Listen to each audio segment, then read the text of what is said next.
Assalamualaikum warahmatullahi wabarakatuh. Bertemu lagi di mata pelajaran Bahasa Indonesia.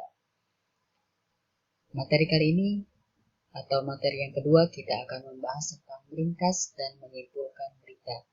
Sebelum masuk ke materi, alangkah baiknya kita berdoa. Berdoa dipersilakan. Lanjut.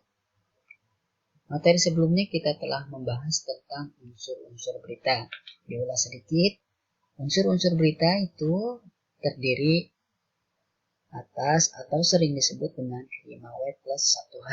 Yang terdiri atas apa, siapa, di mana, kapan, mengapa, dan bagaimana. Nah, masuk ke materi kedua ini, kita akan lanjut tentang pengertian ringkasan. Apa itu ringkasan? Ringkasan adalah penyajian suatu karangan atau peristiwa yang panjang dalam bentuk yang singkat dan efektif, atau kita sebutnya ringkasan atau rangkuman seperti itu. Lanjut, di sini ada contohnya. Ini ada teks berita secara penuh, ya. Di sini diambil dari sumber Kompas dengan beberapa penyesuaian, jadi sudah disesuaikan. Ini berita aslinya. Kita akan buat sebuah ringkasan. Bisa dilihat, ini hasil dari ringkasannya, dari berita di atas ini. Ringkasan dari berita tersebut yaitu Pelabuhan Merak dipadati oleh truk-truk pengangkut barang non-sembako pada 10 hari menjelang Lebaran, 15 November. Kondisi tersebut disebabkan adanya larangan melintas bagi truk non-sembako pada tanggal 21 sampai 25 November. Itu bentuk ringkasan dari berita di atas. Lanjut.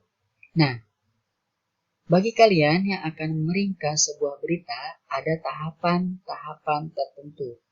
Tahapan membuat ringkasan berita terdiri atas yang pertama, mendengarkan atau membaca berita. Jadi, hal yang pertama yang harus kalian lakukan adalah mendengarkan atau membaca terlebih dahulu berita apa yang akan kalian ringkas. Ya. Mendengarkan atau membaca berita ini kalian harus dengan seksama. Artinya kalian harus fokus. Nah, setelah itu kalian lanjut mencatat pokok-pokok pikirannya. Nah, untuk mencatat pokok-pokok pikiran itu, kalian harus menggunakan rumus tadi. Rumus 5W plus 1H atau disebut juga adik simbol. Apa, di mana, kapan, siapa, mengapa, dan bagaimana. Itu. Oke, rumus 5W plus 1H. Selanjutnya, setelah kalian mencatat pokok pikirannya, kalian menyampaikan kembali secara lengkap dan ringkas. Nah, artinya kalian harus mencatat kembali secara lengkap, tapi dalam bentuk ringkasannya. Lanjut ke pengertian kesimpulan. Kesimpulan di sini merupakan sebuah gagasan yang tercapai pada akhir pembicaraan. Dengan kata lain, kesimpulan adalah hasil dari suatu pembicaraan atau inti pembicaraan. Nah, kita lihat contohnya. Nih, contohnya diambil dari pernyataan ringkasan yang berita tadi di pertama. Itu ringkasannya ini, Pelabuhan Merak dipadati oleh truk-truk pengangkut barang non-sembako pada 10 hari menjelang Lebaran, 15 November. Kondisi tersebut disebabkan adanya larangan melintas bagi truk non-sembako pada tanggal 21 sampai 25 November. Nah, dari pernyataan ringkasan tersebut dibuatlah sebuah kesimpulan. Nah, dapat diambil sebuah kesimpulan. Di sini kesimpulannya, berita tersebut menyampaikan informasi tentang padatnya Pelabuhan Merak oleh truk-truk pengangkut barang non-sembako pada 10 hari menjelang Lebaran. Nah, itu ya. Di sini ada pernyataan kesimpulan isi berita harus memanfaatkan ringkasan kamu sebelumnya. Jadi kalian tadi membaca berita terlebih dahulu, kalian buat ringkasan, maka akan diambillah sebuah kesimpulan. Lanjut ke pengertian tanggapan. Tanggapan di sini adalah sambutan terhadap suatu ucapan. Nah, artinya kalian memberikan kritik atau komentar terhadap suatu teks. Nah, kita lihat contohnya. Ini, perhatikan pernyataan-pernyataan berikut. Nah, di sini ada pernyataan yang pertama, saya kira informasi yang disampaikan berita itu cukup akurat karena isinya tidak jauh berbeda dengan informasi-informasi yang disampaikan sumber berita lain.